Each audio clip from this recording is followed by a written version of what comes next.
Não é em primeiro lugar, segundo, terceiro, Irlanda, ano passado, aí, no território chinês, Hong Kong. Agora, nas posições mais baixas, então, 5 países da África, Líbia, que é o último colocado, falando aqui nesse ano, que engloba 139 países analisados.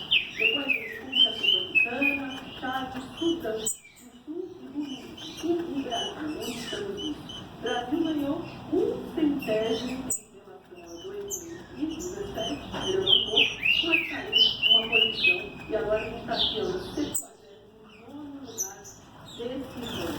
FIBRA, avaliação